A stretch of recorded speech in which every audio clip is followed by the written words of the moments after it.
안녕하세요. 예쁜 딸아이 한 명을 키우고 있는 싱글맘입니다. 요즘엔 세상에 참 각박하고 무서운 사건, 사고가 많이 일어나죠.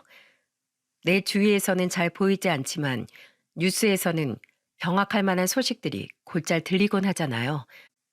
그렇듯 내게 먼 일일 것 같았던 충격적인 사건이 제 인생에서도 한번 일어난 적이 있답니다.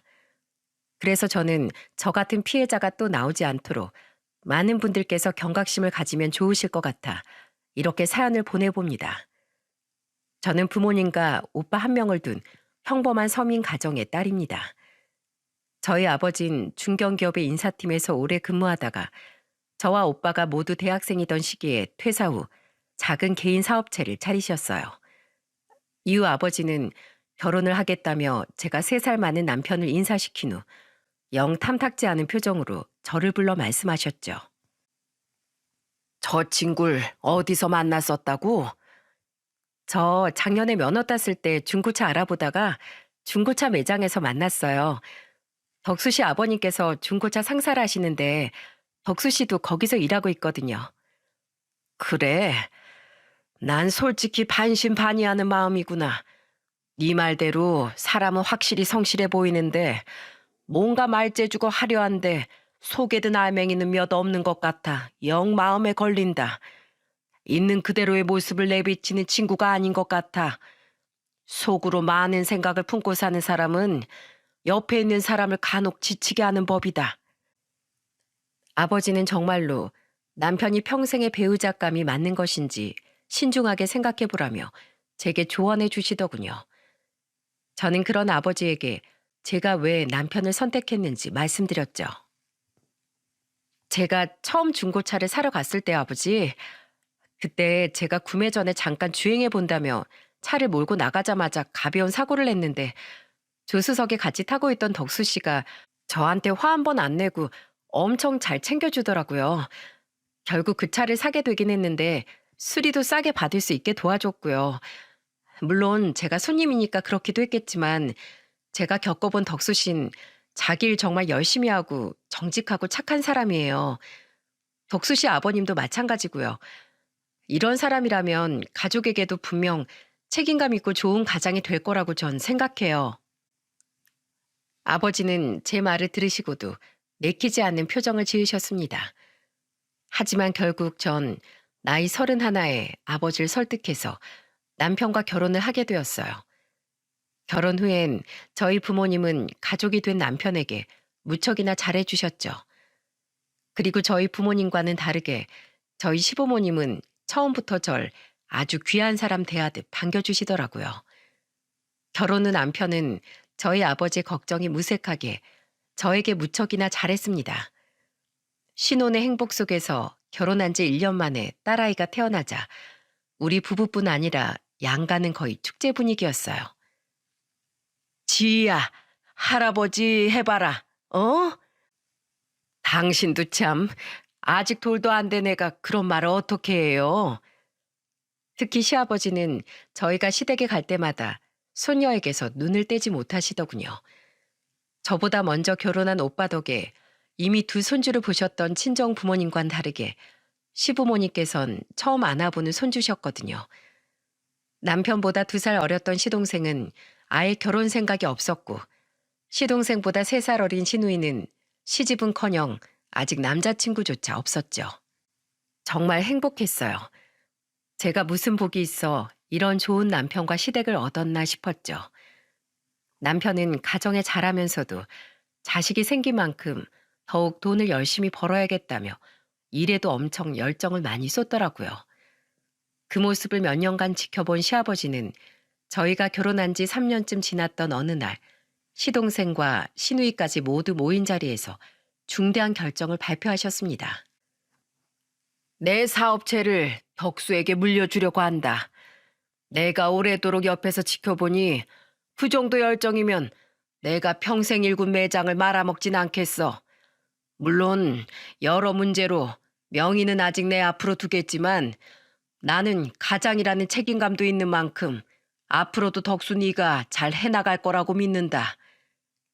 저는 시아버지의 말씀이 끝나기 무섭게 시동생과 시누이의 눈치를 살폈어요. 사업체는 시아버지 재산 중 큰 일부를 차지하고 있을 텐데 그 사업체를 오롯이 제 남편에게만 물려준다고 하면 아무래도 두 동생들의 반발이 있진 않을까 싶어서 말이죠. 네, 뭐 어차피 우린 중고차 일은 전혀 모르는데요. 저흰 아무 불만 없어요. 하지만 두 사람은 사업체엔 전혀 관심이 없는 눈치더군요. 시동생의 말에 시누이 또한 무심하게 고개를 끄덕였고 그렇게 남편은 시아버지의 중고차 상사를 물려받게 되었습니다. 저희처럼 경기도에 살던 시부모님은 같은 경기도 내의 한적한 시골에 전원주택을 지어 귀농 생활을 시작하셨어요. 집 뒤에 작은 텃밭을 일구며 한가로운 노년 생활을 시작하신 거죠. 귀농하신 두 분의 얼굴은 그 어느 때보다 행복하고 평화로워 보이셨습니다. 더 이상 두 분의 앞날엔 그 어떤 걱정도 없는 것처럼 보였어요. 그런데 시아버지의 사업체를 물려받은 지 몇 달 만에 남편은 점점 변하기 시작하더군요. 이전엔 그런 모습을 자주 보이지 않던 사람이 자꾸만 술에 취해 늦은 귀가를 하더라고요. 그리곤 잔소리를 하는 제게 이런 말을 하곤 했죠. 당신이 호구들한테 중고차 파는 일이 얼마나 힘든지는 알아? 있는 돈 없는 돈 살살 캐내서 중고차 하나라도 더 팔아먹는 게 간쓸개를 얼마나 다 꺼내나 하는 건지 아냐고. 아무것도 모르면서. 그러니까 내가 사장된 입장으로 우리 직원들한테 비싼 술 사주면서 위로해 주는 거야. 지금은 기분 못 갖고 힘들겠지만 너희도 언젠간 나처럼 이렇게 성공할 수 있다 하고 말이야. 나 같은 능력 있는 남편 만나서 고생도 모르고 사는 당신은 복 받은 건 줄 알아. 그러니까 아무 소리 말고 고분고분하게 굴어. 알았어? 기가 막히고 화가 나긴 했지만 한편으론 마음이 아프기도 했어요. 물론 제게 저런 식으로 말을 하는 건 옳은 일은 아니었지만 그래도 힘든 영업일에 사장 직함까지 맡았으니 얼마나 힘들었으면 저런 말을 할까 싶어서 꾹 참았죠. 하지만 남편의 행동은 점점 더 심해지더군요. 남편은 점점 더 거친 언행을 보이더니 보다 못한 제가 크게 화를 낸 날엔 신경질을 내며 집안의 물건을 바닥에 던지더라고요. 가장이 우스워? 꼬우면 당신도 나만큼 돈 벌어 오던가. 당신이랑 지희가 누구 덕분에 이렇게 돈 걱정 없이 살고 있는데 왜 고마운 줄도 모르고 사사건건 나한테 잔소리야?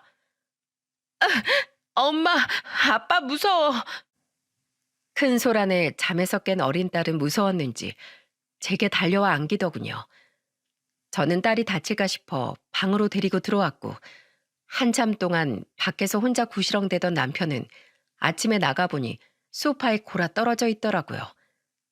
저는 그런 남편을 내버려 두고 딸을 어린이집에 등원시킨 후 출근을 했고 집으로 돌아와 아직도 술이 덜 깬 남편에게 진지하게 이야기했습니다.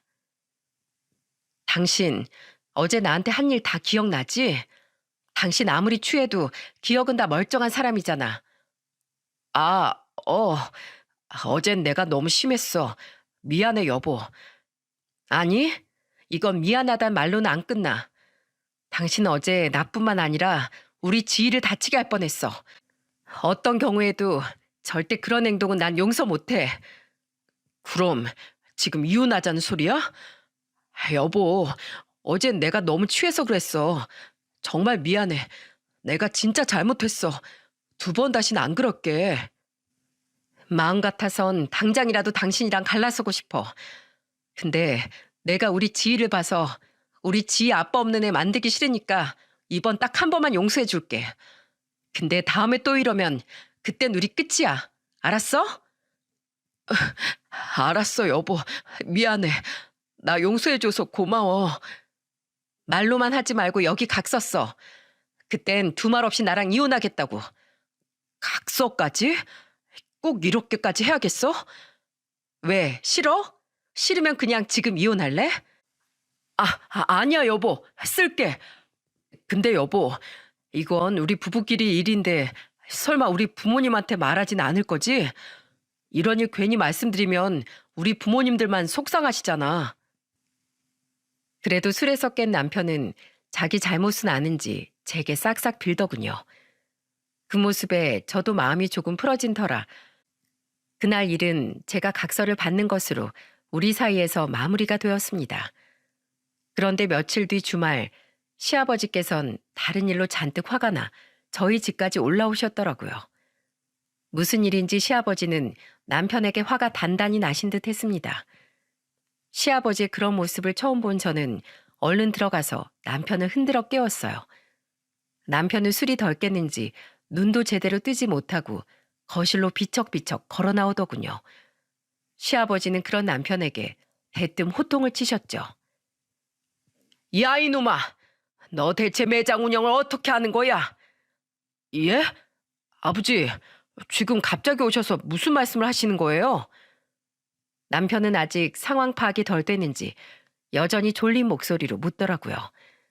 시아버지는 더욱 화가 난 표정으로 언성을 높이셨습니다. 경배한테 다 들었다. 너 경배 잘랐다며? 게다가 그동안 기본급도 제대로 안 챙겨줬다면서 그렇게 차별하다가 자른 직원만 경배를 포함해서 벌써 셋이라며. 근데 뭐? 네가 직원을 챙기느라 밤늦게까지 술을 마시고 와? 내가 언제 사업 운영을 그렇게 하라고 가르쳤어? 어? 경배형이 그새 아버지한테 그걸 일렀어요? 진짜 애도 아니고. 근데 아버지, 저 좀 서운하네요. 애초에 저 믿고 매장을 저한테 맡기신 거 아니에요? 근데 아버지가 오래 데리고 있었다고 경배형 말만 듣고 저한테 이렇게 대뜸 화를 내시는 거예요? 뭐야? 그래, 너 어디 한번 말해봐라. 경배는 왜 잘랐는지, 그리고 직원들 기본급은 왜 제대로 안 챙겨줬는지. 실적이 안 좋잖아요, 실적이. 다른 직원들은 시간이 남아돌고 뭐 간쓸게가 10개씩 있어서 안 내나요? 다들 힘들게 차 팔고 실적 쌓는 동안 자기가 자존심 못 내려놓고 차 못 팔았으면 자기 기본 업무도 다 못 해낸 거잖아요. 그래서 실적 못 채운 직원들은 그만큼 기본급에서 좀 깎았어요. 사장이라고 뭐 땅 파서 월급 주고 장사해요? 그렇게 몇 달을 기다려줬는데 감히 직원이 돼서 저한테 쓴소리하고 여전히 실적도 못 채우길래 사장으로서 가게를 생각해서 잘랐어요. 그게 뭐 잘못됐어요? 남편은 도리어 시아버지께 더욱 화를 내더군요. 시아버지는 그런 남편의 말을 듣고 기가 차다는 표정을 지으며 말씀하셨죠. 실적? 그래, 실적 중요하지. 근데 이놈아, 자기 사업을 한다는 놈이 사람을 그렇게 가볍게 다루면 안 되는 거야. 내가 경배를 괜히 데리고 있었겠어? 그놈이 이 중고차 시장 바닥에서 얼마나 드물게 정직하고 신뢰받는 놈인 줄 알아? 그놈 찾아서 아름아름 오는 손님들이 얼마나 많은 줄 아냐고. 어떻게 한치 앞만 보고 멀리 내다볼 줄을 모르냐, 어? 사업은 그렇게 하는 게 아니야. 제가 바보예요?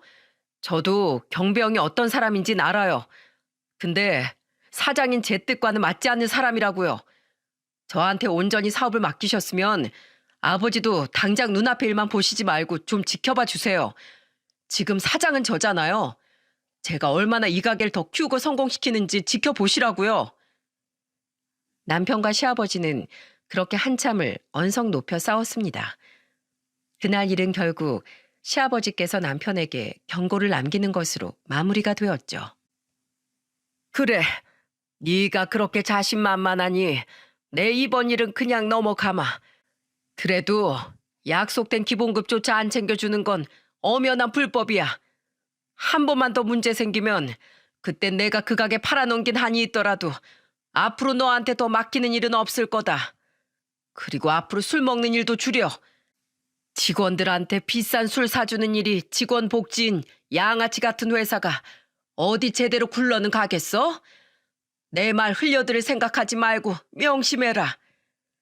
시아버지는 남편을 한번 노려보시더니 제게 놀라게 해서 미안하다는 말씀을 남기시곤 물 한 잔 드시지 않고 그대로 돌아가시더군요.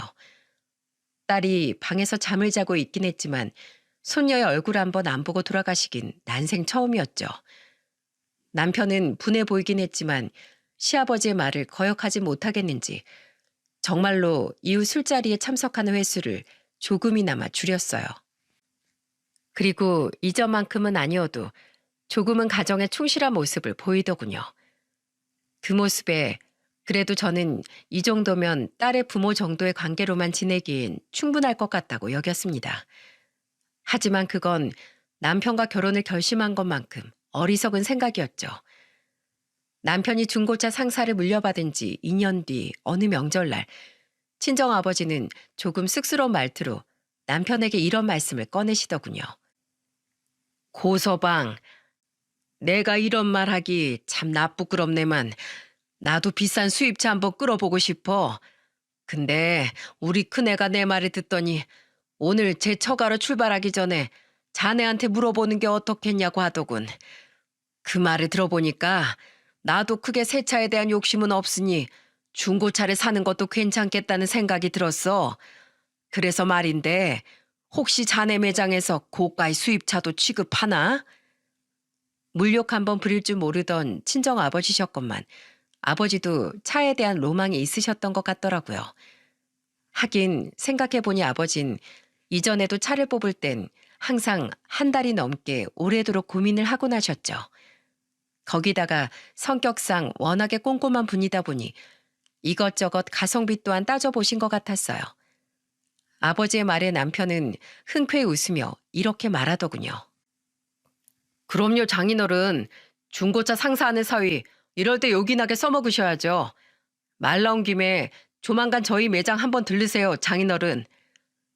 며칠 뒤 저녁 퇴근한 저는 5살 딸아이를 엄마에게 맡기곤 아버지와 함께 남편의 중고차 매장으로 향했어요. 사위와 장인 둘이서만 있기엔 어색할 것 같아 제가 자처한 일이었죠. 일터에서 만난 남편은 집에서와는 사뭇 낯선 느낌을 주더군요. 깔끔한 정장을 입고 손님들을 응대하는 남편의 얼굴엔 영업용 미소가 한가득이었어요. 아, 장인어른 오셨어요?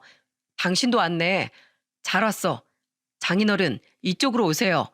미리 제가 준비해둔 차 보여드릴게요. 남편은 아버지와 저를 한 검은 수입차 앞으로 데려갔습니다.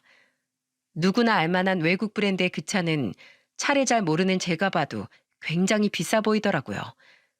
아버지는 차 내부를 이것저것 둘러보셨고 남편은 그런 아버지를 지켜보며 너스레를 떨더군요. 에이, 장인어른, 저 못 믿으십니까? 다른 사람도 아니고 장인어른께 보여드릴 차인데 제가 미리미리 다 확인해서 준비한 확실한 놈이에요. 이 차 제가 딱 9,700만 원에 드릴게요. 9,700? 높은 가격의 아버지는 조금 망설이는 기색을 보이셨어요. 남편은 그런 아버지의 옆에 바짝 달라붙어 소곤거렸죠.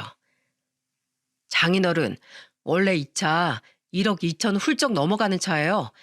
다른 손님들이 들으면 죄다 우르르 이 차로 몰려들 거라니까요. 저 정말 남는 거 하나 없이 장인어른께 이 차 넘기는 거예요. 좀 손해긴 하지만 장인어른께 드리는 거니 하나도 아깝지 않아요.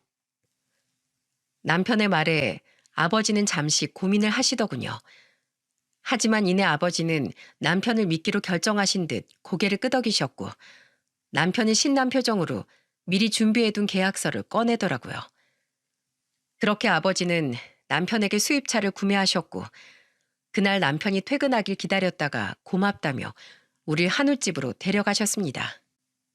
하지만 남편은 오히려 자신을 신뢰해 주셔서 감사하다며 끝내 아버지 몰래 식사값을 계산하더군요. 그 모습에 아버지는 참 든든한 사위라며 굉장히 든든해 하셨죠. 그런데 며칠 뒤 저는 아버지에게 굉장히 충격적인 이야기를 듣게 되었습니다. 네, 아버지, 어쩐 일이세요? 주말 아침마다 직원들과 조기 축구를 하던 남편이 나간 주말 오전, 전 아버지에게 전화를 한 통 받았어요. 그런데 왜인지 휴대폰 너머 아버지의 음성은 낮게 깔려 있더군요. 그리고 아버지 입에서 나온 말을 들은 저는 경악을 하고 말았습니다.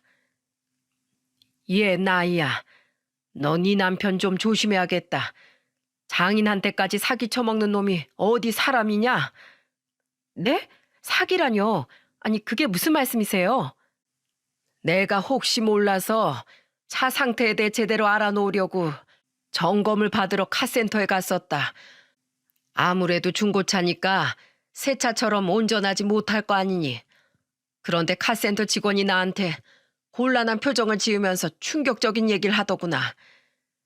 침수차는 안전벨트를 끝까지 당겨보면 끝에 오물이 많이 묻어 있는데 이 차는 벨트가 깨끗해.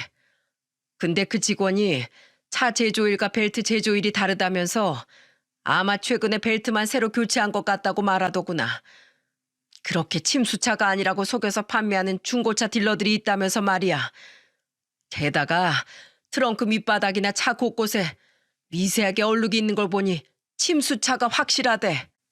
냄새를 맡아보래서 코를 가까이 대고 맡아봤더니 오물 냄새처럼 아주 지독한 냄새가 묻어 있더구나. 그 직원 말이 한창 폭우 때문에 침수차가 많이 생겨서 요새 침수차가 중고차 시장에 많이 나온대. 가끔 운 없는 사람들이 중고차를 샀다며 침수차를 가져오는 모습을 보면 가슴이 아팠는데 내가 그럴 리가 없다며 이 차 사위한테 산 거라고 하니 그 사위란 놈은 사람도 아닌 놈이라더라. 그럼 지금 남편이 아버지한테 그 큰 돈을 받고 침수차를 팔았단 말씀이세요? 그래. 어쩐지 내가 이것저것 확인하려고 할 때 말리는 게 이상하더라니. 그래도 내가 사위라서 의심 없이 믿었건만 그놈이 어떻게 나한테 이럴 수 있냔 말이야. 내 귀가 차서 원. 아버지는 아무리 생각해도 남편이 너무 괘씸하다며 노발대발을 하셨습니다. 저 또한 기가 차고 열이 뻗쳐서 도저히 가만 있을 수가 없더라고요. 저는 우선 아버지께 죄송하다며 제가 알아서 해결해 볼 테니 잠시 기다려달라고 말씀드렸어요. 그리고 잠시 생각에 잠기다 보니 남편이 여태껏 제가 알고 있던 사람이 정말 맞나 싶더라고요. 다른 건 몰라도 일에 대해 정직하고 성실한 사람이라고 생각했는데 다른 사람도 아닌 저희 아버지에게까지 저런 말도 안 되는 사기를 치는 모습을 보니 이제껏 저를 대해온 수많은 모습들 또한 모두 거짓일 것 같았죠. 그 와중에 불현듯 술만 취하면 제게 험한 말을 하고 물건까지 던지던 남편의 모습이 떠올랐습니다. 그리고 어쩌면 그 모습이 실수가 아니라 그 모습들만이 남편의 본 모습이 아닐까 하는 의심이 제 머릿속에 피어오르더군요. 그래서 전 고민 끝에 친정엄마에게 딸을 맡기고 다음 주 주말 직원들과 조기 축구에 나간 남편의 뒤를 밟았어요. 남편의 가게에 티나게 잠복해 있을 수는 없는 노릇이었으니 그렇게라도 제가 없는 자리에서의 남편의 본 모습을 알아내고 싶었거든요. 한참 뒤 조기 축구를 마친 남편은 직원들과 함께 소고기집으로 향했습니다.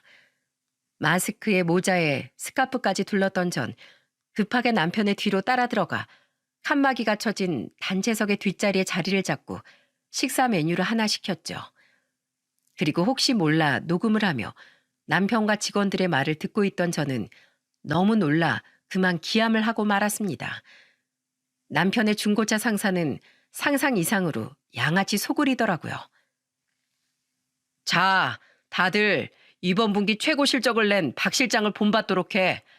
인터넷에 허위 매물이든 뭐든 잔뜩 올려서 우선 호구들을 꼬여내란 말이야. 일단 매장에 발 들여놓게 하면 그 뒤에 말로 구슬려서 다른 물건을 팔아 넘기면 되잖아. 가격 좀 뻥튀기 한다고 그거 아무도 몰라. 내가 말했지. 발로 뛰는 만큼 성공하는 거라고. 그래도 최고는 사장님이십니다. 어떻게 장인한테까지 그 비싼 침수 차량을 파신단 말이에요? 정말 존경합니다. 그 망할 놈의 노인네. 내가 5년 전 결혼할 때 사람 가벼워 보인다고 뒤에서 반대했던 걸 잊을 줄 알았나 보지? 내가 언제 한 번은 꼭 물 먹여주고 싶었는데 이렇게 빅엿을 먹일 수 있을진 나도 미처 몰랐어. 충격적이었습니다. 그들은 손님을 손님이 아니라 대놓고 호구 취급을 하더군요. 그들은 어떤 비열한 짓을 해도 실적을 올리는 것이 최고라는 듯 말했어요. 게다가 더욱 끔찍했던 건 사람 좋은 웃음을 짓던 남편이 뒤에선 저희 아버지를 여태껏 벼르고 있었다는 거죠. 구역질이 나올 것 같은 걸 꾹 참고 이야기를 계속 들어보니 이외에도 그들은 수많은 범법 행위를 저지르고 있더군요. 중고차를 신차 가격보다 더 비싼 가격으로 사기쳐 팔아치우는 건 일상이었고 돈 없는 서민이나 어린애들을 제2금융권이나 대부업자들에게 다리를 놔 대출을 받도록 꼬셔서 차를 팔고는 나 몰라라 한다든가 폐차 직전의 차를 노인들에게 속여 판다든가 하는 비도덕적인 행동도 서슴지 않았더라고요. 그리고 마지막으로 들린 남편의 말은 제 마음에 큰 대못을 받고 말았습니다. 내가 정말 노친네한테 이 중고차 상사 물려받으려고 뭔 짓까지 했는지 아냐? 난 무려 결혼까지 했어.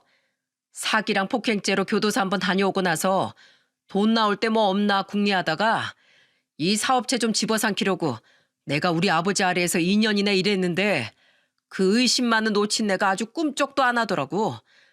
그래서 내가 만만한 여자 하나까지 꼬셔서 애 낳고 안정적인 모습 보이려고 아둥바둥하니까 그제야 나한테 이걸 물려준 거야.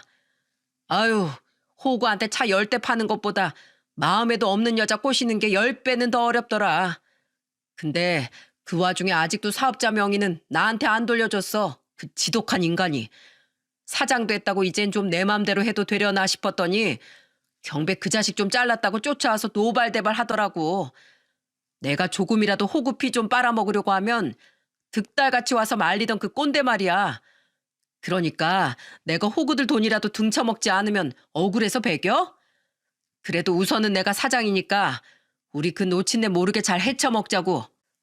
내가 실적에 따른 인센티브는 확실하게 챙겨줄 테니까. 자, 다들 건배! 신이 나서 건배를 하는 그들 뒤에서 저는 눈물이 나서 더는 앉아있을 수가 없겠더군요. 저는 황급히 계산대에 현금 2만 원을 올려놓고는 거스름돈도 받지 않고 가게를 뛰쳐나왔어요. 비록 조금 틀어지긴 했지만 여전히 가족을 위할 거라고 의심지 않던 남편의 모습이 자꾸만 떠올라 가슴이 찢어질 것 같았죠. 진심으로 남편을 사랑했던 저와는 다르게 그저 저와 제 딸을 이용만 했을 남편을 생각하니 제 자신이 너무 초라하고 불쌍해져 분통이 터졌습니다. 게다가 교도소를 다녀온 정가범이라는 사실을 제게 여태껏 깜쪽같이 속였다고 생각하니 소름이 돋더라고요. 그날 저녁 남편은 아무렇지도 않은 척 현관으로 마중 나온 딸을 번쩍 들어올리며 웃어 보이더군요. 저는 먼저 딸을 방으로 들여보낸 후 남편을 방으로 불러 나지막이 이야기했죠. 당신 나한테 무슨 할 말 없어? 할 말? 무슨 말? 우리 아버지 차 이야기. 남편은 잠시 당황한 듯 보였지만 이내 정말 아무것도 모른다는 표정으로 무슨 말이냐고 묻더라고요. 과연 그 보통 뻔뻔함이 아니었죠. 저는 그런 남편을 싸늘히 노려보며 말했습니다. 잡아댈 생각 마. 이미 아버지가 카센터 3군데에서나 확인받았어. 그 차 확실한 침수 차량이라고. 아, 그래? 난 정말 몰랐는데. 알다시피 내가 판매원이지 자동차 전문가까지는 아니잖아. 이거 장인어른께 죄송해서 어쩌지? 참 어이가 없었습니다. 아직 제가 자신의 실체를 모두 알아버린 사실을 몰랐던 남편은 여전히 제 앞에서 철먼피를 쓰고 연기를 하고 있더라고요. 저는 그런 남편에게 코웃음을 치며 말했죠. 알았든 몰랐든 이거 경찰에 사기죄로 신고할 수 있는 거 알지? 잔말 말고 우리 아버지 돈 다시 돌려줘. 차는 다시 아버지한테 매장으로 가져다 달라고 얘기해 놓을 테니까. 뭐? 여보, 그건 좀 곤란해. 이미 계약한 지 며칠이나 지났는데 그새 차에 또 어떤 이상이 생겼을지 어떻게 알고.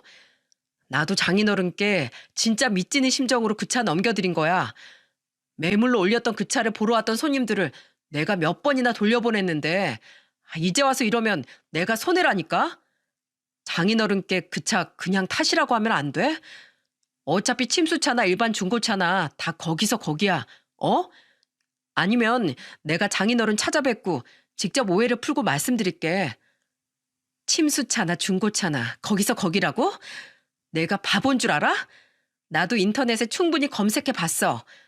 침수차는 운전 도중에 갑자기 어디가 어떻게 고장날지 모르는 위험한 차여서 중고차 시장에서도 잘 취급 안 한다고. 어떻게 다른 사람도 아니고 우리 아버지한테 그런 위험한 차를 속여서 팔 수가 있어. 당신이 인간이야? 결국 저는 화가 나서 언성을 높이고 말았습니다.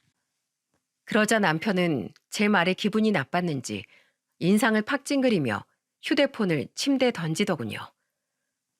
아, 몰랐어. 몰랐다고. 그깟 돈 1억도 안 하는 거 가지고 애비나 딸이나 더럽게 짜게 구네. 아, 준다, 줘. 계약 무효시켜주면 될 거 아니야? 어, 꼭 그래.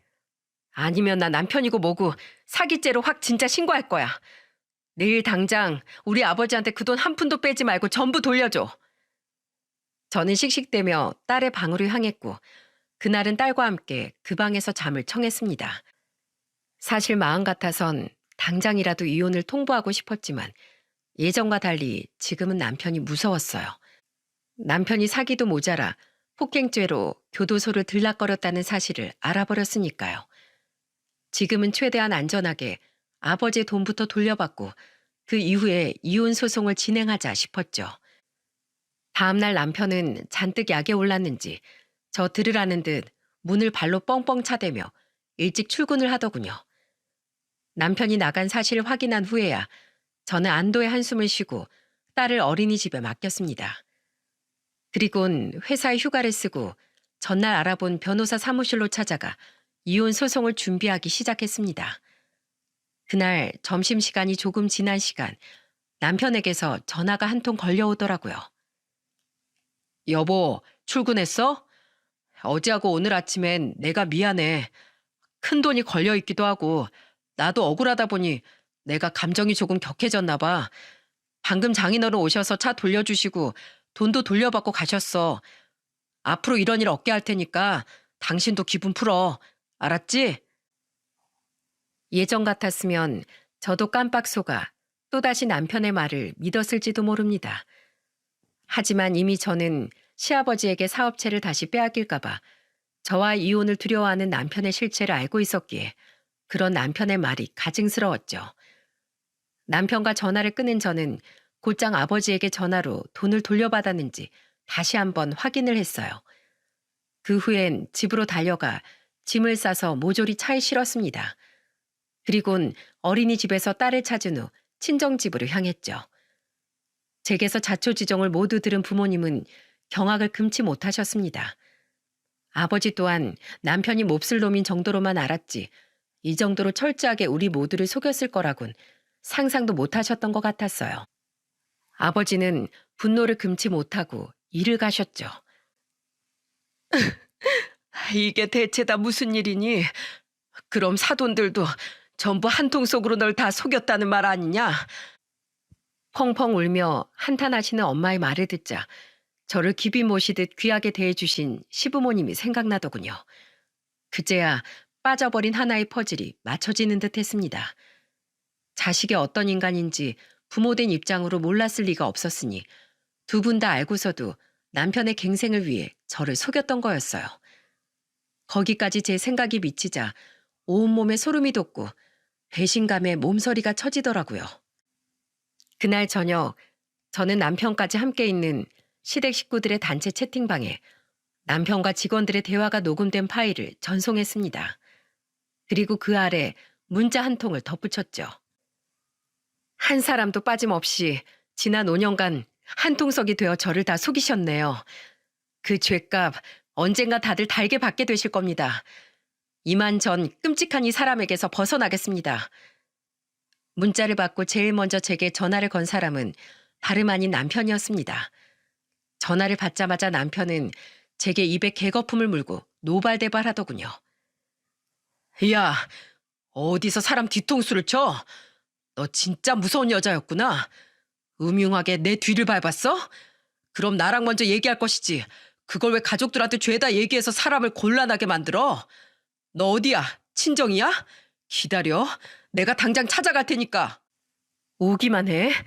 나 당신 오자마자 경찰부터 부를 거야. 그리고 당신 얼씬도 못하게 접근 금지 신청까지 해둘 거라고. 그리고 내가 무서워? 진짜 무섭고 끔찍한 건 5년, 아니 연애 시절까지 거진 6년간 날 속인 당신이겠지. 당신이 이럴까봐 어제 내가 이혼하잔 말 못한 거야. 혹시 당신이 힘으로 날 억압하려고 할까봐. 나 당신이 나한테 처음 물건 던졌을 때 정말 우리 지 하나 보고 꾹 참고 당신을 용서했었어. 그때 당신 나랑 각서 쓴 거 기억하지? 한 번만 더 그런 행동 보이면 두 말 없이 이혼해주기로 했던 거. 그리고 당신 어제 휴대폰 집어던진 것도 분명 기억날 거야. 법적 효력이 있을지 없을지 몰라도 나 그 각서도 법원에 제출할 거야. 우리 일 복잡하게 만들지 말고 쉽게 가자. 만약 당신이 순순히 이혼 안 해주잖아? 그럼 난 이혼 소송이랑 같이 당신 업체 사기업체로도 고소할 거야. 그럼 그동안 당신의 만행도 만천하에 샅샅이 드러나게 되겠지. 선택해. 순순히 이혼해 줄 건지 당신한테 남는 것 하나 없는 진흙탕 싸움을 해볼 건지. 제 말에 남편은 씩씩대며 아무 말도 못하더군요. 이후 저는 혹시 몰라 회사의 사정을 이야기하고 며칠간 더 휴가를 냈습니다. 저와 딸이 집을 나선 틈을 타 남편이 우리를 해코지할지도 모른다는 불안감에 말입니다. 그런데 이튿날 오후 부모님과 저 그리고 우리 딸 이렇게 넷이 집에 있는데 깜짝 놀랄 만한 손님이 찾아왔더라고요. 미안하다 어머마. 죄송합니다 사돈. 그 손님은 바로 제 시부모님이었습니다. 처음엔 아예 문도 안 열어주려 했지만 물결인 목소리로 한 번만 문을 열어달라는 시아버지 애원에 저는 미심쩍은 마음으로 문을 열어주었어요. 저희 집으로 들어온 시부모님은 곧장 저와 저희 부모님 앞에 무릎을 꿇고 눈물로 사죄를 하시더군요. 거의 오열하듯 흐느끼시는 시어머니 옆에서 시아버지 또한 눈물을 흘리며 말씀하셨죠. 어머마, 우리가 이기적이었다. 우리가 너에게 평생 갚아도 모자랄 몹쓸 죄를 지었구나. 덕수가 교도소에 다녀왔다는 사실을 미리 말하지 못해서 정말 미안하다. 네 시동생과 시누이에게 말하지 말라며 당부를 했던 것도 다름 아닌 나였다. 우리는 다만 덕수 그놈이 널 만나고 정말 정신 차리고 사람이 된 것 같아서 너무나 기뻤단다. 우리와 덕수에게 너무도 잘하는 어멈 너를 보면서 우리도 사람인지라 뒤늦게라도 솔직히 털어놔야 하나 심각하게 고민하기도 했지. 그런데 네가 모든 사실을 알면 지희까지 데리고 우리를 떠날까 봐 그게 너무도 두려웠다. 그러면 또다시 덕수 그놈도 전처럼 돌아갈까 봐 그게 무서웠어. 근데 그놈이 정신을 차린 게 아니라 우릴 속이려고 너까지 이용했다는 사실은 정말 몰랐다. 우리도 너무 한탄스럽기가 이를 데가 없구나. 어머마, 정말 미안하다. 사과를 해도 용서가 안 되겠지만 그래도 이렇게라도 무릎 꿇고 너에게 용서를 구하고 싶었다. 사부인 박가사돈, 따님에게 끔찍한 죄를 저질러서 정말 죄송합니다. 아무리 그래도 그렇지. 자기 자식이 중요한 걸 알면 남의 자식 인생 또한 귀한 줄 알아야죠. 사돈 처녀가 이런 일을 당했다고 하면 당신들은 그 사람들을 용서할 수 있겠습니까? 할 말 다 했으면 이만 돌아가시오. 당신들이 뭐라고 한들 난 당신들 집구석 인간들의 낯짝은 두 번 다시 보기 싫습니다. 아버지는 호통을 치며 두 분을 쫓아내셨습니다. 저 또한 두 분께 원망의 말을 내뱉고 싶었지만 끝내는 가슴을 치며 오열하는 두 분의 모습을 보니 두 분은 이미 스스로 벌을 받고 있는 듯 싶어 그만두었죠. 무엇보다 지난 5년간 제게 너무도 잘해주셨던 두 분의 모습이 떠올라 두 분이 밉긴 했지만 차마 입술이 떨어지질 않더라고요. 이후 신고한다는 말에 겁을 먹은 건지 아니면 시부모님이 무슨 조치를 취한 건지 모르겠지만 남편은 순순히 협의 이혼에 동의를 하더군요.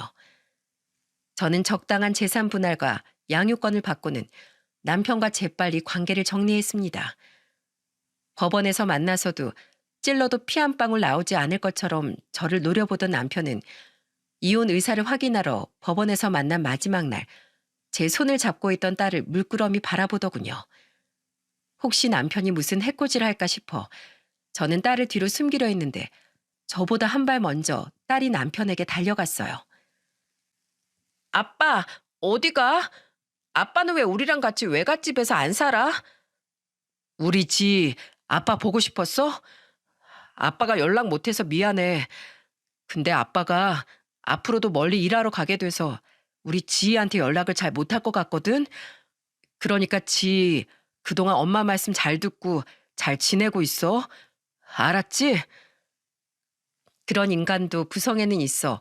딸은 진심으로 아꼈던 건지 연기인지 진심인지 모를 다정한 말을 딸에게 남긴 남편은 울먹이는 딸을 뒤로하곤 먼저 돌아섰습니다. 그게 남편과의 마지막이었어요. 이후 남편은 딸을 찾아오거나 면접 교섭권을 쓰려고 하진 않더라고요. 혹시 저에게 티끌만큼의 죄책감이라도 남아있는 건가 싶었지만 굳이 그 점을 확인하고 싶진 않았죠. 그렇게 3년이 흐른 뒤 저는 여전히 친정에서 지내고 있습니다. 올해 8살이 된 저희 딸은 친정 오빠가 놀러 오는 일을 무척이나 좋아해요. 새언니와 조카들이 딸에게 잘해주어서도 있겠지만 무엇보다 딸은 전 남편과 비슷한 연배인 오빠에게서 아빠의 모습을 찾는 것 같았죠. 그런 딸을 보며 저와 부모님은 무척이나 가슴 아파하곤 했지만 최대한 아무 내색을 하지 않으려 노력하고 있습니다. 딸이 아직 너무 어려 솔직하게 다 말해주지 못했지만 사춘기가 오기 전엔 딸에게 아빠에 대한 일을 솔직하게 털어놓으려고 해요. 다만 딸이 상처받지 않게 저와 다른 사람들에겐 나쁜 사람들이었을지 몰라도 딸만큼은 진심으로 아꼈던 사람임을 잘 설명해 주려고 합니다. 이혼한 후 시동생과 시누이는 제게 미안하다는 말 한 번 없더군요. 뭐 어차피 그런 집안에게 뭔가를 바라지도 않았으니 그냥 그러려니 했는데 얼마 전 저는 놀라운 전화 한 통을 받게 되었어요. 그건 바로 전 시아버지의 전화였죠. 3년 만에 휴대폰 액정에 뜬 시아버지의 이름에 저는 잠시 전화 받길 망설였습니다. 그래도 이전에 제게 잘해주셨던 시아버지의 정이 생각나 저는 진동이 울린 지 한참 만에 결국 전화를 받았어요. 그때 시아버지는 제게 충격적인 시댁 식구들의 근황을 전해주더군요. 어머마, 잘 지냈니? 내 전화 받아줘서 고맙구나. 아니에요. 어쩐 일이세요? 전화를 받았지만 제 입에선 더 이상 아버님이라는 말이 나오지 않더라고요. 시아버지는 그런 제 마음을 알아챈 듯 씁쓸한 말투로 말을 이었죠. 그냥 우리 지 초등학교엔 잘 입학했는지 잘 지내고 있는지 궁금해서 전화했다. 그리고 네게 저지른 죄값을 모자라지만 우리도 치르고 있다는 말을 전해주고 싶었어. 이 소식으로나마 네 우라가 조금이나마 사그라들길 바란다. 네가 떠나간 후 내가 그놈에게 사장 자리를 빼앗기도 전에 그놈은 사기죄로 고소를 당하고 말았다. 알고 보니 그놈에게 그동안 피해를 당한 사람들이 청원도 올리고 각종 포털 사이트에 덕수 그놈과 사업장에 대한 고발문도 올렸던 모양이야. 그러다가 그들끼리 서로 연락이 다 함께 변호사를 선임하고 덕수 그놈에게 소송을 걸었던 거지. 그때 덕수 그놈이 어떻게든 피해자들한테 합의금을 주고 빠져나가려고 돈을 마련하려 이곳저곳에 투자까지 한 모양인데 급하게 한 투자가 어디 실속이 있었겠니? 결국 가진 돈 전부 말아먹고 나 몰래 자기 동생들한테까지 손을 벌렸던 모양이더라. 그땐 우리가 그놈이 소송을 당한지 몰랐을 때였거든. 3개월만 쓰고 금방 주겠다고 애원했던 모양인데 그놈이 그 큰돈이 3개월 만에 어디서 났겠니? 게다가 피해자들이 많아도 너무 많아서 아무리 빚을 진다고 한들 덕수 그놈은 그 많은 합의금을 다 감당하지 못했다. 결국 덕수랑 그 아래에서 많이 해먹은 직원들은 실형을 살게 되었지. 그리고 난 사업체를 정리한 돈과 집을 팔고 남은 전 재산으로 어떻게든 피해자들에게 덕수 그놈이 진 빚을 대신 갚으려 노력했단다. 그리고 덕수 동생들에게도 돈을 갚아주려고 했지만 이미 피해자들에게 돈을 갚느라 모든 돈을 다 갚아주긴 역부족이었어. 결국 두 놈은 덕수에게 빌려준 돈을 전부 돌려받지 못했고 재작년에 결혼한 네 전 시누이는 그 일로 이혼까지 당할 뻔했다가 지금은 숨죽이며 살고 있다. 재산을 전부 날린 나랑 네 전 시애미도 지금은 읍내 작은 단칸방에 새들어 살고 있지. 어머마, 우리가 벌을 받았다고 잃어버린 네 인생이 돌아오진 않겠지만 그래도 세상은 잘못한 사람에게 단단히 벌을 준다는 사실만은 네가 꼭 알아줬으면 했다. 그 사실로 네 억울함이 조금이나마 풀렸으면 좋겠다. 앞으로 너랑 지혜 앞날은 우리 같은 사기꾼들 말고 좋은 사람들만 가득하길 빈다. 잘 지내라 어머마. 참으로 고맙고 미안했다. 시아버지와의 전화를 끊고 저는 한동안 멍하고 우울한 시간을 보내야 했습니다. 물론 저지른 일에 대한 대가는 치르는 게 인지상정이겠지만 우리 며느리 하며 매번 저를 환하게 맞아주시던 시부모님의 얼굴을 생각하니 마음이 많이 무거워졌거든요. 하지만 이미 남이 된 제가 두 분께 해드릴 일은 아무것도 없었죠. 저는 최근 계속 시아버지와의 마지막 통화를 머릿속에 곱씹다가 문득 이런 생각이 들어 사연을 보내게 되었습니다. 만약 3년 전 제가 딸을 위한답시고 이혼을 하지 않았다면 어떻게 되었을까요? 남편이라며 아버지에게 남편을 감싸고 남편의 뒤를 밟지 않았다면요? 그렇다면 저는 지금까지 제가 속았다는 사실조차 모른 채 시부모님처럼 길바닥에 나앉아 있을지도 모르죠. 게다가 저희 딸 또한 수많은 피해자를 만든 범죄자의 딸이라는 낙인이 찍힌 채 평생 불행한 삶을 살아야 했을지도 모르고요. 그렇게 생각하면 그때 조금의 망설임 없이 이혼을 결정한 제 자신에게 상이라도 주고 싶은 기분입니다. 그러니 혹시라도 이혼을 망설이시는 분들께 저는 제 사연을 예로 들며 이런 말씀을 드리고 싶었어요. 물론 이혼이라는 건 굉장히 신중하고 무겁게 결정해야 할 일이지만 그만큼 자식과 자신을 위한 진정한 선택이 무엇인지도 아주 현명하게 결정해야 한다는 사실을 말입니다. 그리고 여러분의 선택 앞엔 저처럼 더 나은 미래가 기다리고 있기를 진심으로 응원합니다. 저는 앞으로도 제 결정에 더더욱 확신을 얻기 위해 딸을 잘 키우며 씩씩하게 살아갈 거예요. 제 사연을 듣고 계신 분들 중엔 이혼을 고민하고 계시거나 이혼을 했거나 혹은 그런 자녀를 둔 분들이 더러 계실 겁니다.